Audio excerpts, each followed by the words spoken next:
Everybody give it up for Casey Mall!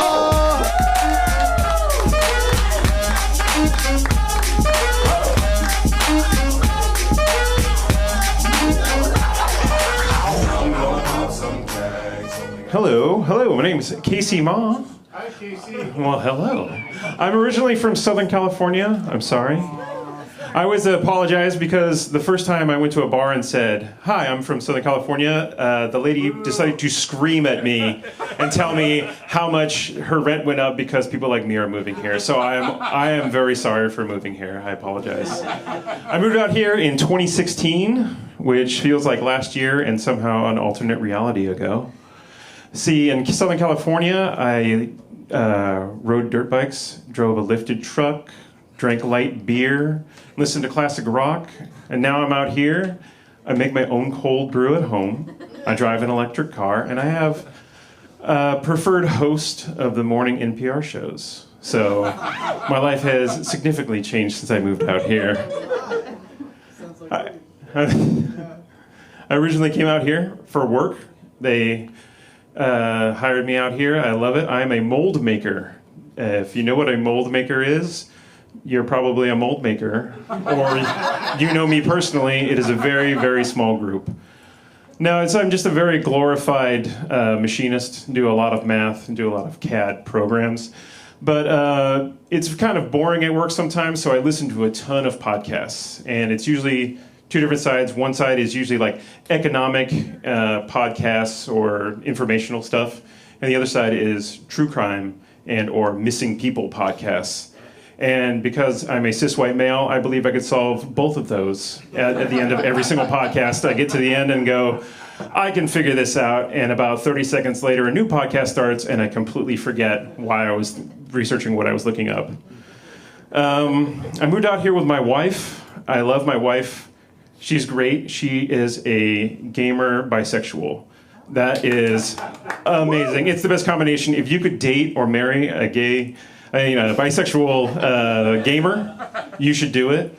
Because whenever I buy a new game or I'm playing a lot, she never complains because she's usually right there with me playing the same game. Also, if I'm out checking out other women, she's probably already checked them out and pointed things out for me. It's like having your best guy friend with great tits that wants to suck your dick. It's amazing. Everybody should totally get into it. She used to work for Disneyland when we lived out there in Southern California. Actually, I did at some point. Eventually, everybody in Southern California works for the mouse. When you work out there, when you live out there, it's just a rite of passage. It just happens. I'll let you know a couple little secrets about Disneyland. There is only one Mickey.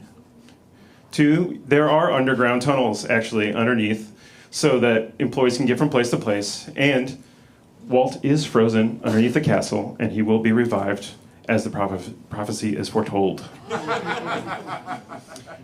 I didn't interact with a lot of the guests because I worked in the back. I actually worked in cast costuming, handing out all the costumes and crazy stuff like that. So I don't have many stories except for one. One time, there was a VIP tour coming through, and a kid wandered off, and he wandered into what we call the headroom. It's not as sexual as you think, unless you're into this kind of thing. The kid wandered into the room where we clean and store the character heads. And they sit on spikes all the way around the room with air going through it, and he wandered into there. And most of the time, I would say, growing up, magic leaves little bits. Like you first learn that Santa's not real. And I'm sorry if I had to tell somebody that tonight. Santa is not real. Things like, there is more than one Mickey. I'm sorry I lied to you earlier. There's more than one Mickey.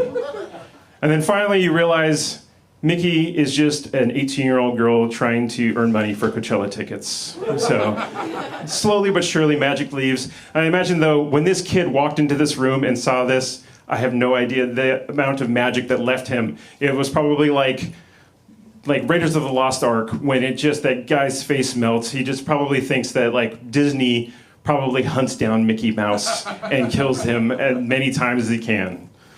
When you work at Disneyland, you eventually have to get your favorite. Mine was Goofy. And growing up, I really loved all his old cartoons. But in his older cartoons, he had a wife. Her name was Miss Dread. Terrible name, I know. But obviously, he had a wife because in a Goofy movie, they had a son. And I always wondered, whatever happened to his wife? Well, his wife sadly fell off the Grand Canyon when she was backing up to take a photo. It's terrible, I know. Except for when they asked Goofy where his wife was, he said, "One day I dropped her off at the mall and she never came home." Now, Goofy, my dog, that is what a wife murderer says. Get your story straight. Come on. And that's why I'm going to start a podcast. Good grief, what happened to Goofy's wife? If I can remember it after I get off this stage. Thank you very much.